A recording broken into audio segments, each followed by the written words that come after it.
Os segredos da medicina antiga permaneceram invioláveis por milhares de anos. Agora estão sendo redescobertos. Textos esquecidos contêm relatos de tratamentos chocantes e macabros.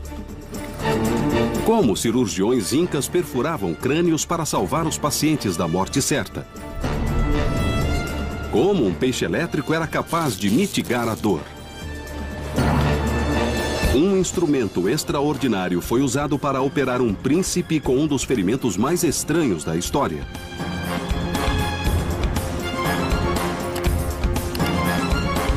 Vamos entrar num mundo assombroso de cobras, sanguessugas e raios da morte, revelando que todos funcionavam.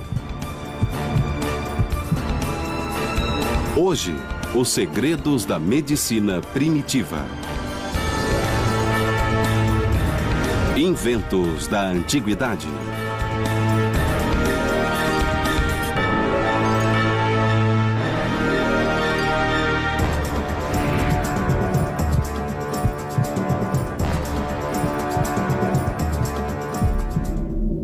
Sangria. O próprio termo evoca imagens de sacrifício e crueldade. Há mais de 3.000 anos, milhares de pacientes começaram a ser sangrados. Médicos tiravam quase 2 litros na tentativa de curar tudo, de febre à loucura. Parece realmente absurdo cortar as veias de alguém e drenar seu líquido vital, mas em algumas circunstâncias, na verdade, era benéfico. O mais famoso defensor da sangria era grego e se chamava Galeno.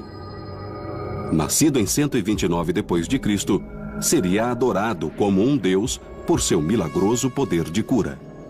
Galeno tinha uma teoria de medicina que se baseava em equilibrar humores em todo o organismo. E achava que, para conseguir o equilíbrio certo, deixando correr sangue, os humores com certeza se equilibrariam. Ele usava instrumentos arrepiantes para operar os pacientes, de ganchos a escalpelos, a facas e máquinas cortantes. A mais célebre era a sanguessuga. Hoje, a maioria dos pacientes se desesperaria vendo sanguessugas em seu corpo, pois é um tratamento ultrapassado, mas está passando por um retorno. As teorias de Galeno, como o uso de sanguessugas, foram desprezadas durante anos. Mas evidências recentes levaram a medicina a reavaliá-las. No laboratório do programa, o especialista Carl Peters investiga as propriedades da sanguessuga. Neste pequeno frasco aqui, nós colocamos sangue de carneiro e no fundo uma membrana de colágeno. Nós vamos colocar a sanguessuga aí embaixo e depois vamos esperar para ver se vai drenar o frasco todo.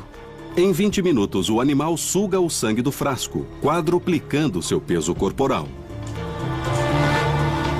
Mas a questão é, como esse fantástico poder de sucção era usado para salvar vidas? Para entender como as sanguessugas agiam, o programa chamou uma cobaia humana, o ex-militar David Shaw. David fornecerá a esses mini carnívoros alimento para os próximos 6 meses. Eu não gosto de agulhas e coisas assim. E uma sanguessuga é uma agulha biológica. Além disso, tem cerca de 300 dentes. Então eu estou um pouco tenso, um pouco nervoso. Carl prende a sanguessuga à perna de Dave. O animal se curva, aumentando o volume corporal e se preparando para ingerir 50 mililitros de sangue humano. Após 25 segundos, a sanguessuga rompe a pele. Ela morde e faz o furo com 3 mandíbulas, 125 dentes em cada uma delas. Geralmente, quando a superfície da pele rompe, o sangue coagula para evitar hemorragias. Aqui vemos as 3 mandíbulas da sanguessuga. Elas possuem uma substância que anula o poder de coagulação do sangue. Sua saliva que age como anticoagulante, impedindo o sangue de coagular.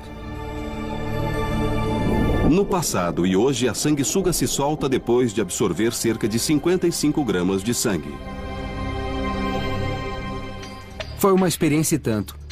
Foi uma surpresa o número de vezes em que senti uma picada nítida. Parece que a sanguessuga não se contenta com uma mordida. Ela gosta de ir mais fundo até encontrar a fonte ideal de sangue. Eu senti as contrações da sanguessuga enquanto ela ingeria o sangue, mas eu não senti um fluxo contínuo. Agora começa a segunda parte do antigo procedimento. A maior parte do sangue não foi retirado pela sanguessuga, mas pelo sangramento causado pela saliva do animal. Depois de se alimentar, a sanguessuga deixa agentes anticoagulantes no local, descongestionando. E o furo continua sangrando por umas 10 horas. O sangue sai da artéria pelo furo que a sanguessuga fez, mantendo o local ativo até que o corpo se recupere. Esses membros tiveram necrose asséptica, causada por ausência de fluxo sanguíneo e morte do tecido ósseo, uma condição comum nos campos de batalha da Grécia Antiga devido a ferimentos de espada. Quando os vasos são rompidos, os membros são privados do sangue e seus nutrientes, resultando em amputação ou morte. A saliva da sanguessuga contém agentes que dilatam as pequenas veias e artérias do corpo. Isso permite que sugue o sangue até através de carne necrosada, mantendo-a viva até que se recupere. Mas as sanguessugas não são as únicas criaturas rastejantes que habitavam o mundo da medicina antiga. Os tratamentos mais chocantes eram feitos com cobras venenosas. Na Grécia estão as ruínas de Epidaurus, sede de um antigo e misterioso culto com poderes mágicos de cura. Foi fundado em 300 a.C. por um semideus chamado Asclépio. O culto a Asclépio era extremamente importante na antiga Grécia. As pessoas vinham de toda a Europa para visitá-lo e receber sua sabedoria e seus poderes de cura e diagnóstico. Seu símbolo de cura era uma cobra. Segundo uma fábula, a cobra levava as ervas da vida. Acredita-se que o símbolo do cajado, com a cobra enrolada nele, teve origem nessa história. As poções de cobra de Asclépio teriam o poder de ressuscitar os mortos. Durante 2.300 anos, foram consideradas apenas um mito. Mas hoje a ciência moderna tem pistas de como a poção funcionava. A Escola de Medicina Tropical de Liverpool, na Inglaterra, abriga mais de 200 das cobras mais venenosas do mundo. O Dr. Rob Harrison é um dos maiores estudiosos dos efeitos medicinais do veneno de cobra. Para fazer a poção, os antigos precisavam extrair o veneno. Esta é a víbora chifruda, uma das cobras mais perigosas do mundo. A extração de veneno é um procedimento perigoso que deve ser feito por especialistas. É importante ajudar o Paul quando está extraindo o veneno. Assim nos sentimos competentes. Podemos ficar ansiosos, mas não com medo. A víbora chifruda é nativa da África do Norte e só metade de sua dose máxima basta para matar um adulto. Quando uma pessoa é picada, sua vida começa a entrar em risco depois de 20 minutos ou meia hora após a picada. Paul, está pronto para extrair? Ao extrair o veneno, o Dr. Harrison e seu assistente Paul repetem um processo outrora executado pelos antigos.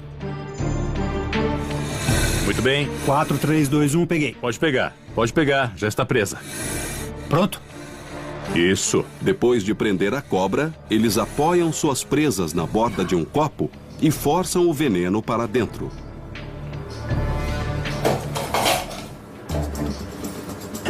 A medicina moderna concorda que a poção de veneno pode trazer certos benefícios. As neurotoxinas podem ser usadas para criar drogas contra o mal de Alzheimer e perda de memória. E suas hemotoxinas ajudam a combater doenças cardíacas e pressão alta. 125 mil pessoas morrem por ano de picada de cobra. A pressão sanguínea alta certamente mata muito mais pessoas. Os inibidores de ECA, que é a droga mais eficaz contra a pressão alta, foram desenvolvidos a partir do veneno de cobra. Então as cobras não são só inimigas, mas também podem contribuir com nossa saúde. Então, como a medicina moderna, os antigos entenderam as propriedades únicas do veneno de cobra. Mas como o ingeriam? Incrivelmente, eles o bebiam. Beber veneno de cobra não é fatal, a não ser que cortes no sistema digestivo permitam que o veneno entre na corrente sanguínea. Escritos antigos relatam que os pacientes de Asclépio bebiam o veneno das cobras da cabeça de uma górgona e conquistavam poder de cura. Evidência sugestiva de que os gregos podem ter descoberto os mesmos poderes curativos das drogas mais modernas. Os antigos, em sua busca incansável por novos tratamentos, até transformaram uma espécie de peixe elétrico em uma arma de cura. Segredos até recentemente, perdidos para nós. Desde o começo de sua história, a humanidade tenta manipular e controlar a dor. De antigos instrumentos de tortura que infligiam sofrimento inimaginável, a ungüentos mágicos que eliminavam a dor. A vontade de se livrar da dor não é nada nova, e tenho certeza de que os romanos, os gregos, os egípcios e outros povos antes deles também não queriam sentir dor. Hoje, os analgésicos mais famosos são a aspirina ou a morfina. Mas em 100 d.C., os romanos descobriram uma solução muito diferente para a dor. Um segredo há muito esquecido que dependia de um assustador habitante das profundezas. O historiador romano Plutarco escreveu sobre um analgésico incrível, um tipo raro de enguia conhecida como torpedo.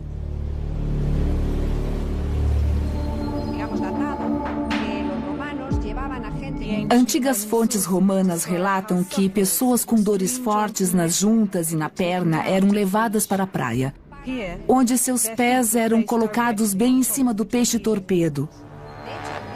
Aos poucos, o sofrimento diminuía e a dor desaparecia. Os romanos relatam como o torpedo podia curar quase todas as dores, de cólicas a causadas pela sífilis.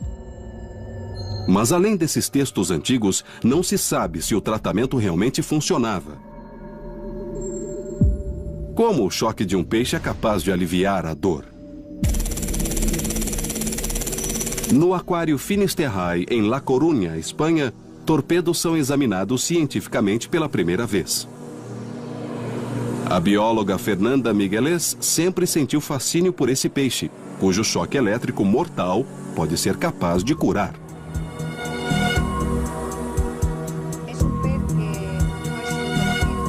É um peixe que permaneceu um mistério por séculos, porque vive escondido em águas arenosas, longe do nosso olhar. A descarga elétrica do torpedo serve para sua defesa, mas também para matar presas. Quando em modo de ataque, o torpedo solta uma descarga elétrica e paralisa o outro peixe antes de engolê-lo. Para desvendar os mistérios do torpedo, a carga elétrica mortal do peixe precisa antes ser quantificada usando as últimas técnicas científicas. Para isso, a equipe leva o torpedo para o centro de testes do laboratório. 2 milênios após os romanos descobrirem a potência elétrica do torpedo, a ciência moderna revelará como a eletricidade é produzida. 2 órgãos elétricos, cada um contendo mais de 1000 células, formam a estação elétrica do torpedo. Quando o torpedo morde, o cérebro manda as células dispararem uma descarga elétrica. Cada célula produz uma pequena quantidade de eletricidade, mas a combinação de várias células agindo juntas gera uma descarga elétrica excepcionalmente forte. O resultado é uma pistola taser biológica. Esta máquina é um osciloscópio. Usamos para medir a descarga elétrica do torpedo. Mede a voltagem da carga em relação ao tempo. Hoje vamos medir a carga elétrica mais alta que o torpedo é capaz de produzir. Em latim, torpedo significa paralisado.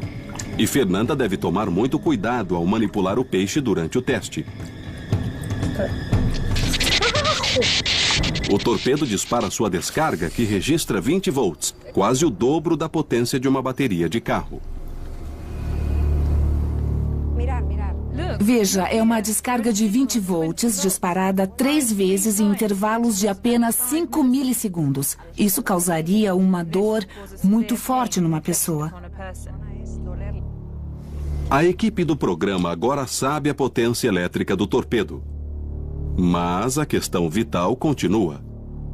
Como os romanos transformaram uma pistola elétrica viva num anestésico? No laboratório do programa, o Dr. Watson está prestes a descobrir como o remédio para a dor que Plutarco descobriu há 2000 anos é capaz de aliviá-la. E para isso, precisamos de alguém com dor. David Shaw voltou para expor seu corpo a outro estranho experimento da antiguidade. Vamos medir sua tolerância à dor. O Dr. Watson coloca o dedo de Dave num aparelho chamado algômetro. Isso o levará ao limite da resistência à dor, apertando seu dedo até ele não suportar mais. Vou colocar seu dedo aqui e começar a apertar. Vou apertar e pressionar até me dizer para parar. E vai doer. Me dá o seu dedo aqui. Vou começar a aplicar pressão e a apertar. Enquanto o Dr. Watson aumenta a pressão no dedo de Dave, neurotransmissores percorrem o sistema nervoso a 90 metros por segundo para enviar mensagens de dor ao cérebro. A esse ritmo, seu cérebro experimenta sinais de dor equivalentes a uma queimadura em 2º grau. Pode continuar, pode continuar, pode continuar. Chega? Um pouco mais. Chega. Bom, Dave, chegou a 827. 827 não é nada mal, certamente é acima da média. Devido à sua formação e exposição à dor no passado, eu esperava que fosse acima da média. Dave é capaz de suportar 827 kPa de pressão, equivalente a ter uma pessoa de 320 quilos pisando no seu dedo. É um tipo de dor que se espalha e da qual não dá para escapar. Eu certamente não gostaria de sentir essa dor se fosse contínua umas 24 horas por dia. E eu procuraria qualquer coisa para aliviar a dor, se fosse tão intensa quanto eu acabei de sentir. Achamos que o peixe-torpedo produz carga elétrica bastante para teoricamente amortecer a dor ao impedir que impulsos nervosos enviem mensagens ao cérebro. O Dr. Watson vai usar o mesmo número de volts produzido pelo torpedo no nosso paciente. Vamos usar um estimulador elétrico que transmite um certo tipo de corrente. É apenas uma versão moderna do que os romanos faziam com o peixe-torpedo. Certo, David? Coloquei 2 eletrodos bem grandes aqui. Eu vou aumentar bem devagar. A corrente elétrica é quase idêntica aos 20 volts do torpedo. Se os textos antigos estiverem corretos, amortecido com a eletricidade, Dave será capaz de sentir um nível de dor superior a 827 kPa. Funciona assim. Há um portão na coluna dorsal que controla quanta dor pode passar. Estamos usando a eletricidade para disparar o nervo. O estímulo desse nervo vai fechar o portão da dor e efetivamente vai reduzir a capacidade do corpo de transmitir a dor a partir da mão até o cérebro. E se a dor começar na mão e não chegar ao cérebro, ele não conseguirá senti-la e, portanto, sentirá menos dor. Agora o Dr. Watson vai ver se a teoria da eletroterapia funciona na prática. Após 15 minutos de estímulo elétrico a 20 volts, o Dr. Watson liga o medidor de dor pela 2ª vez.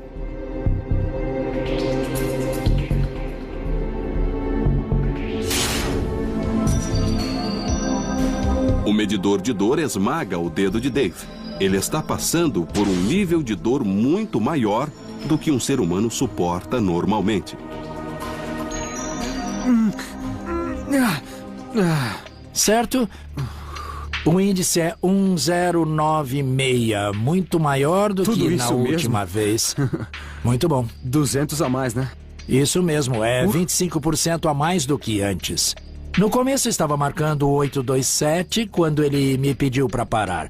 Dessa vez chegamos à marca de 1096, então ele me disse para parar. Diminuímos a capacidade dele sentir dor. Dave agora pode suportar pressão equivalente a ser atropelado por um caminhão de 2 toneladas.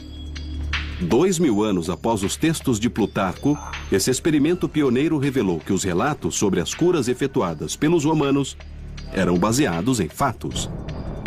Tenho certeza que eles não sabiam nada sobre portões da dor na espinha dorsal e não sabiam nada sobre estímulo de nervos para aliviar a dor, mas sabiam que, usando eletricidade, no caso produzida por um peixe-torpedo, a dor era reduzida. Milhares de anos depois, as nossas máquinas modernas apenas utilizam a terapia do peixe-torpedo. Mas até os romanos ficariam chocados com os tratamentos criados pelos misteriosos incas, cujos médicos literalmente abriam o cérebro humano. Em Cusco, Peru, no interior dos Andes, um local com mais de 500 crânios humanos foram encontrados. Mais da metade exibe sinais de ferimentos terríveis e inexplicáveis. Orifícios circulares no cérebro com até 7 centímetros de diâmetro, precisos demais para terem sido infligidos por uma arma. Evidências de uma sinistra prática antiga. O historiador Peter Frost investiga o mundo mítico dos Incas. O mistério dos Incas vem do fato de que essa civilização cresceu isolada do resto do mundo. Não tinha contato com ninguém, não conhecia a escrita. Os cérebros foram encontrados na região do Vale Sagrado, que abriga a magnífica cidade perdida de Machu Picchu. Fundada em 1450, a cidade está a quase 2.500 metros acima do nível do mar. Cercada por montanhas e sempre envolta por nuvens, era a cidadela de uma civilização que se estendia por mais de 2 milhões de quilômetros quadrados e compreendia 10 milhões de pessoas. No entanto, os Incas viveram aqui somente 100 anos, e o mistério dos crânios humanos mergulharam nas brumas do tempo.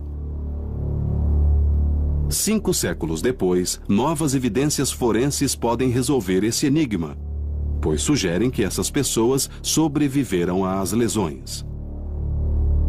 Há muitos exemplos de crânios que foram descobertos e que mostram que o osso voltou a crescer em torno do orifício. A principal arma de guerra dos Incas era a massa, instrumento que causa graves lesões, como fratura do crânio.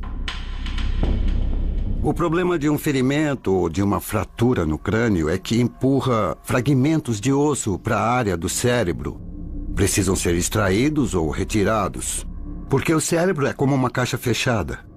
E quando há sangramento no cérebro, a pressão aumenta até que o cérebro não aguenta mais. Cirurgiões incas criaram uma solução espantosa para essa lesão fatal.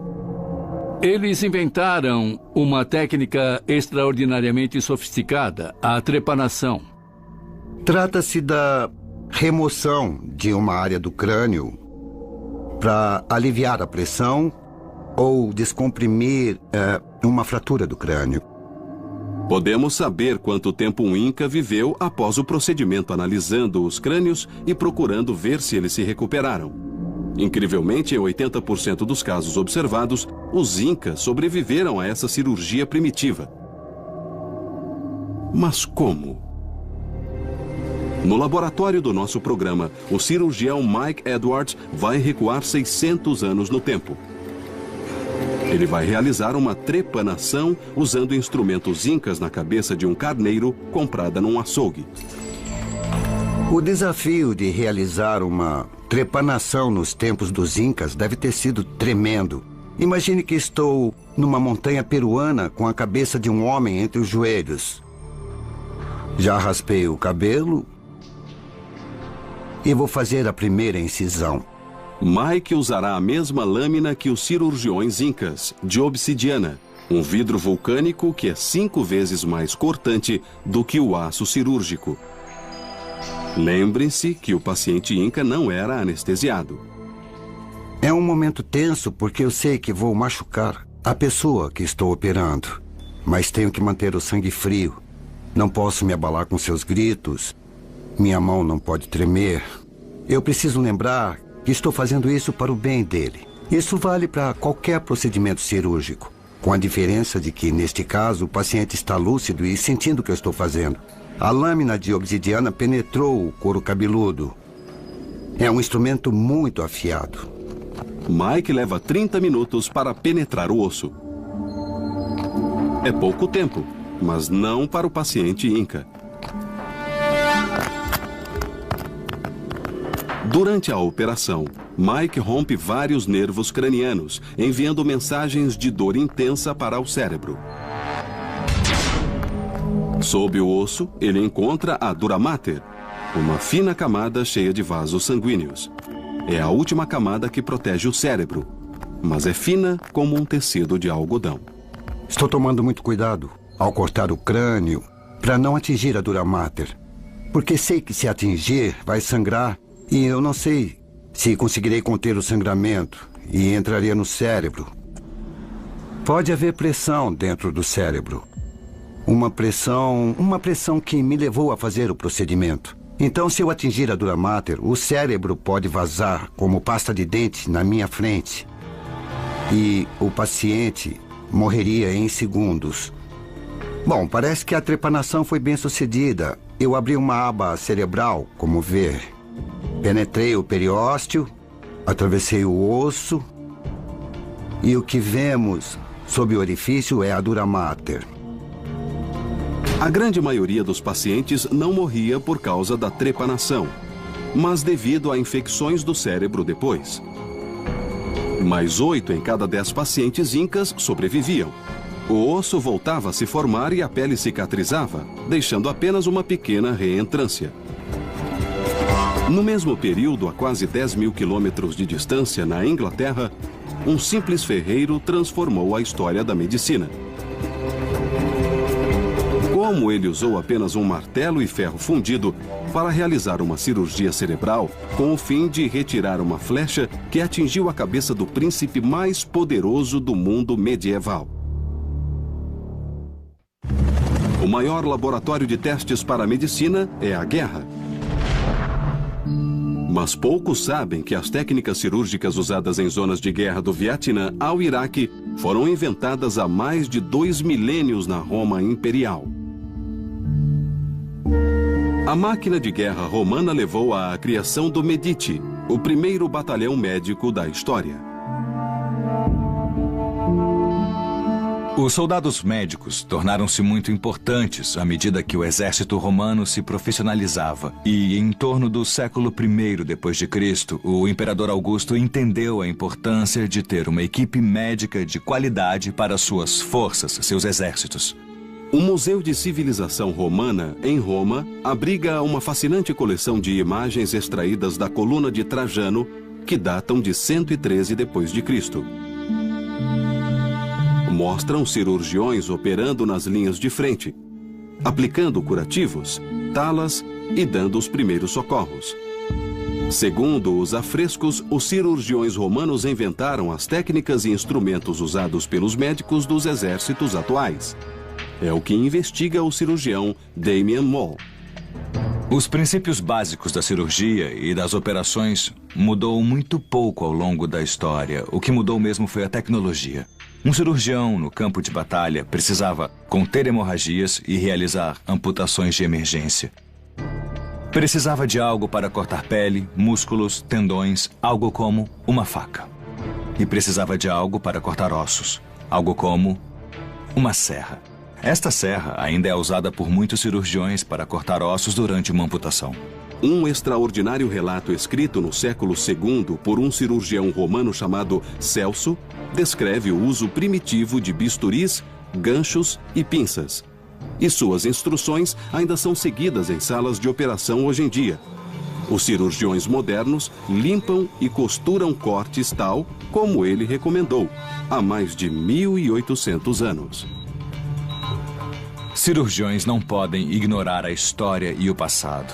As pinças que eram usadas nos tempos romanos são similares às empregadas hoje. Houve avanços no material e desenho das pinças, claro, mas os princípios de aplicação e a mecânica usada nos instrumentos para deter o fluxo sanguíneo quase certamente são idênticos. Os 4 sinais de inflamação segundo Celso, vermelhidão, calor, dor e inchaço, ainda são memorizados pelos cirurgiões modernos. Este paciente terá recuperação total, uma cura encontrada nos campos de batalha romanos. Mas ao longo da história, a sobrevivência dependeu não só de inovações, mas também de posição e influência. A necessidade de salvar generais, comandantes, reis e até imperadores levou a medicina a novos e incríveis patamares. Em 1403, o príncipe Hall, herdeiro do trono inglês, liderou 4.000 soldados durante a Batalha de Shrewsbury. Tinha apenas 16 anos, e 24 horas depois seu rosto nunca mais seria o mesmo. Enquanto o exército avançava, os arqueiros no alto de uma colina desferiram uma chuva de flechas. Todas as testemunhas de uma batalha como essa falam que o céu literalmente escurece devido à quantidade de flechas que são atiradas e cobrem o firmamento. Se você é um cavaleiro vestido com uma armadura, é cada vez mais difícil respirar. Então, enquanto subiam a encosta, a primeira coisa que faziam era subir a viseira, o que imediatamente os tornava vulneráveis a flechas, porque o rosto estava exposto, e foi exatamente o que aconteceu a Henrique V. O príncipe Hall foi atingido por uma flecha logo abaixo do olho esquerdo. Penetrou 15 centímetros no crânio, ameaçando a vida do príncipe. O extraordinário dessa batalha é que o Henrique V foi atingido pela flecha e não foi embora. Continuou sempre em frente, com a flecha cravada no rosto. No estúdio de design digital de Glasgow, Escócia, o eminente neurocirurgião Ian Sabin recriou o ferimento num príncipe Hall virtual. A flecha envolvida era do tipo estilete criada para penetrar armaduras. Por isso, atravessava tecidos de modo quase cirúrgico. Estruturas que podiam ser danificadas incluem um nervo que fica abaixo do olho, o infraorbital responsável pelas sensações no rosto e que o deixou insensível à dor. Também penetrou o osso fino do seio maxilar, uma cavidade cheia de ar dentro do crânio. E depois atravessou o nariz antes de terminar nesta área perto do maxilar ou mandíbula, muito perto das artérias carótidas. Numa escala de mais de 1000%, Ian vai mostrar em 3 dimensões como o príncipe chegou perto da morte. Vamos remover o esqueleto facial para mostrar a trajetória da flecha. Vemos como chegou bastante perto de estruturas que teriam levado a uma morte rápida. A veia jugular, a principal veia que leva ao cérebro, e as artérias carótidas que levam ao cérebro e músculos faciais. A coluna espinhal e o tronco cerebral também estão muito perto e a morte teria sido instantânea. O príncipe foi levado ao castelo de Kenilworth, no coração da Inglaterra. Suas ruínas ainda estão de pé. O séquito do príncipe tentou remover a flecha, mas aconteceu um desastre. A flecha quebrou. O príncipe ficou com uma ponta de flecha 15 centímetros no interior do seu crânio. Como retirá-la? E quem em todo o reino seria capaz de fazê-lo? Os conselheiros do príncipe chamaram John Bradmore, cirurgião, ferreiro e falsificador de moedas, para o maior desafio de sua vida. Lembre-se que Bradmore estava numa situação única. Para começar, estava preso por falsificação, que era um crime muito grave. Foi tirado da prisão e levado a Kenilworth e disseram-lhe: a situação é a seguinte, o futuro rei da Inglaterra está com uma ponta de flecha na cabeça e você precisa tirá-la. Horas depois de sair da prisão, John Bradmore bolou um plano incrível. Decidiu forjar um novo instrumento cirúrgico usando apenas um martelo e várias chapas de metal fundido. O estudioso e ferreiro Hector Cole vai reconstruir o extrator de John Bradmore usando as mesmas técnicas que ele empregou há mais de 600 anos. O que John Bradmore deve ter feito é forjar a chapa de metal para fazer a parte principal do extrator. Foi o que eu fiz. Estreitei as duas pontas para ficar da espessura certa, para fazer as estrias e criar meio cilindro de cada lado. Porque os dois vão se unir para formar um tubo completo que foi inserido no ferimento à flecha na cabeça do príncipe Henrique. Enquanto John Bradmore trabalhava, a cada hora a febre e a infecção aproximavam o príncipe da morte. O tempo urgia. Isso obviamente queria dizer que ele tinha pouquíssimo tempo. Acho que ele teve no máximo um dia e meio para descobrir o que fazer e efetivamente fazer. Então, a pressão era enorme. A haste da flecha se quebrara no crânio do príncipe. Felizmente, a ponta da flecha era oca, um detalhe crucial. O extrator precisou entrar no ferimento e procurar o local onde está a flecha. E o interessante era que se expandia dentro do local, não causando mais danos ao futuro rei da Inglaterra. Agarrou forte a ponta da flecha e, mexendo um pouco a flecha, ela saiu. 6 séculos depois que John Bradmore forjou seu instrumento, a equipe do programa vai testá-lo. Usando moderna tecnologia virtual, vão recriar a operação que salvou a vida do príncipe inglês. A questão é, como o futuro rei sobreviveu? Julho de 1403. No castelo de Kenilworth, o futuro rei da Inglaterra jazia com uma flecha 15 centímetros no interior de seu crânio. Como ele sobreviveu permaneceu um mistério durante 6 séculos. No centro de testes do programa, nossa equipe vai recriar o ferimento do príncipe Hall numa carcaça de porco. Usando um arco do século XV, dispara uma flecha a 300 km por hora na carcaça. Agora o cirurgião Mike Edwards vai investigar como nosso extrator pode ser usado para remover a flecha. Vamos trabalhar com uma carcaça de porco, mas vamos descobrir semelhanças entre isto e um ferimento num homem. É um grande problema porque é um tecido profundo e eu não consigo ver o outro lado. O raciocínio é, se eu vou tirar essa flecha, que estruturas no caminho podem me impedir? Porque, principalmente no rosto, existem estruturas vitais que não podem ser danificadas. O desafio de Mike é ainda mais difícil porque sabemos que a haste da flecha se quebrara, deixando a ponta de ferro a 15 centímetros da superfície e do crânio. Agora, como podem ver, eu tirei a haste da flecha, mas a ponta não está aqui. E é claro que deve estar presa no fundo do ferimento. Bom, John Bradmore sabia que uma ponta de flecha estava alojada em algum lugar e precisava retirá-la. E agora vamos testar esse implemento criado em 1403. Se conseguirá tirar essa ponta de flecha. Há mais de 600 anos, o príncipe Hall precisou suportar a cirurgia sem qualquer tipo de anestésico. Segundo o relato original, não foi um procedimento fácil. Preciso de sorte para conseguir na primeira vez.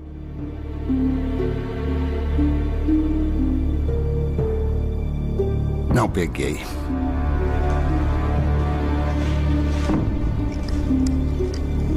Se eu estivesse fazendo isso com o príncipe Hall como John Bradmore, minha carreira estaria em jogo. Acho que minha vida estaria em jogo.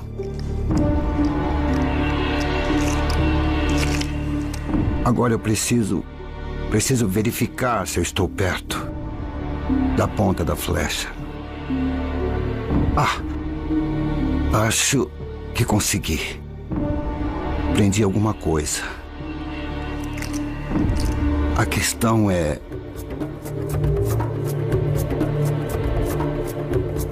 será que já basta? Eu vou apertar bem, muito bem. Que bom.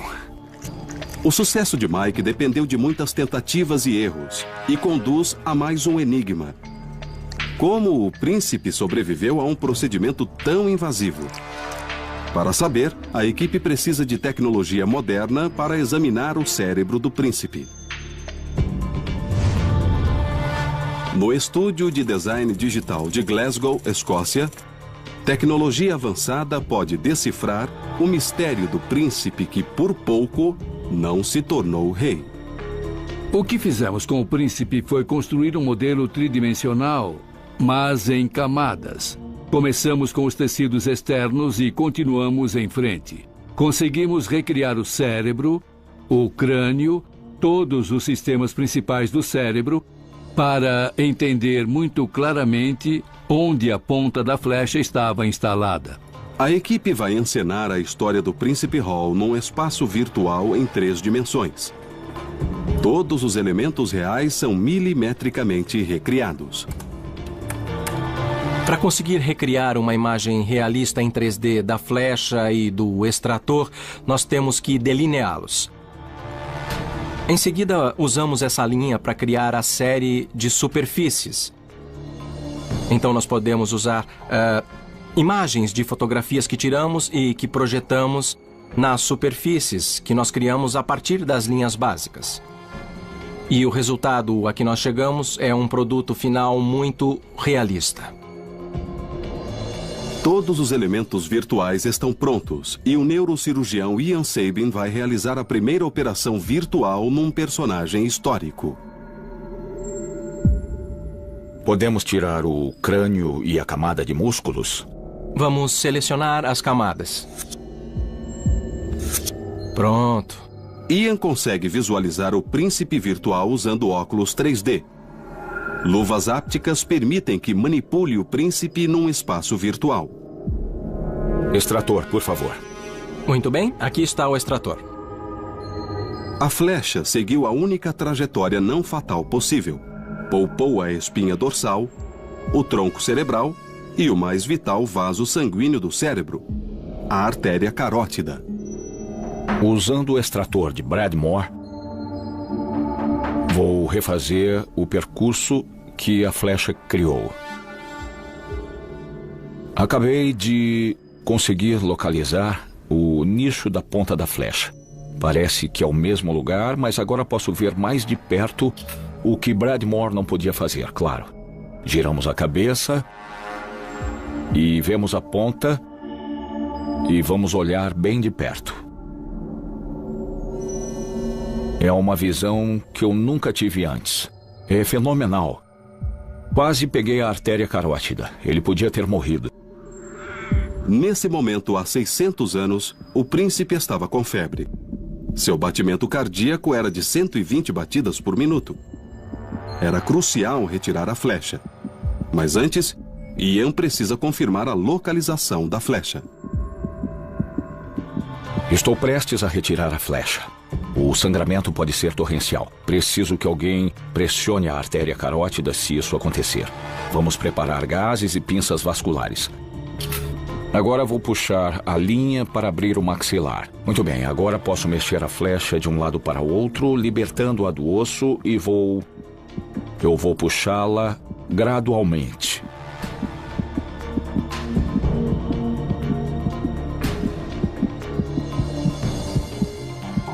E saiu. A operação virtual foi um sucesso. O príncipe sobreviveu. O ferimento do príncipe foi gravíssimo e foi uma sorte incrível ele ter sobrevivido. Mas hoje podemos entender com técnicas muito avançadas como ele conseguiu isso e o que o cirurgião fez na verdade. John Bradmore tornou-se um cirurgião famoso e recebeu 10 moedas de ouro por ano pelo resto da vida. Esses experimentos mostraram que o entendimento antigo da dor e da anatomia humana era muito mais avançado do que pensávamos.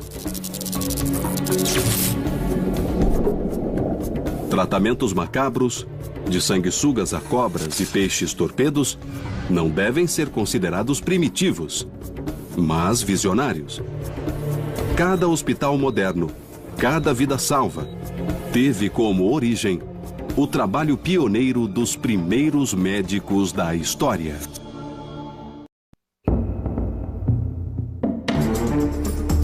Os segredos da medicina antiga permaneceram invioláveis por milhares de anos.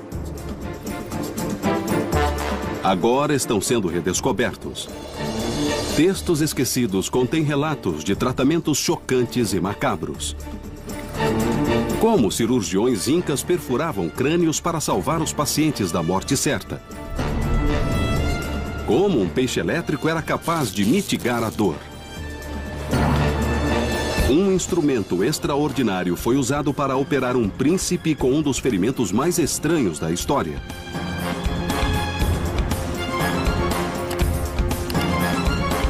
Vamos entrar num mundo assombroso de cobras, sanguessugas e raios da morte, revelando que todos funcionavam.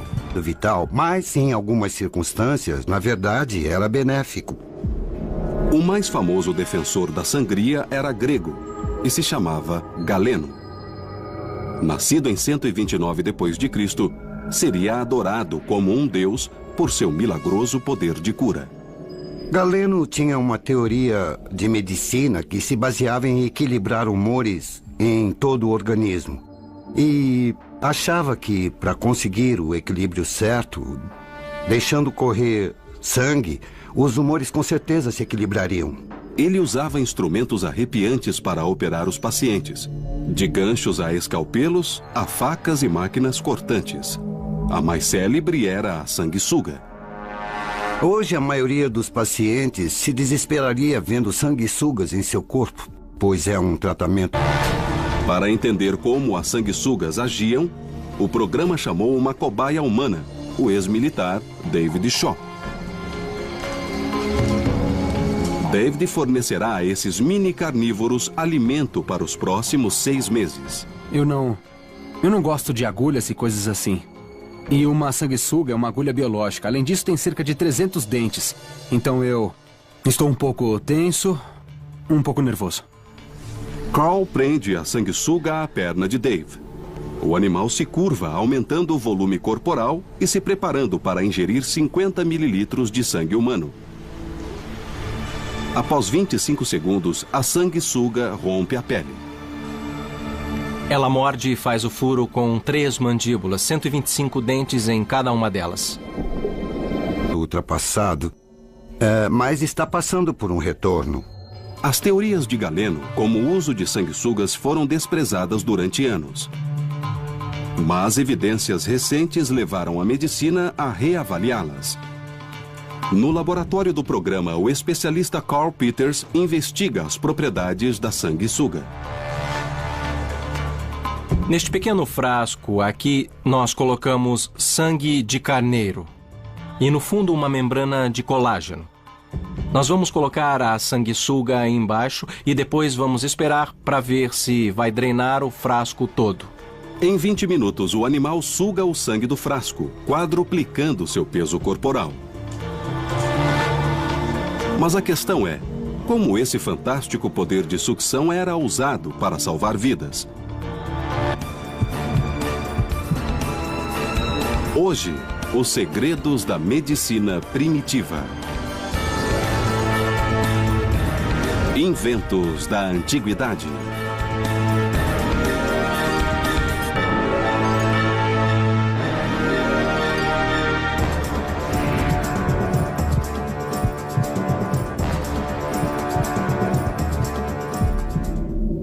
Sangria. O próprio termo evoca imagens de sacrifício e crueldade.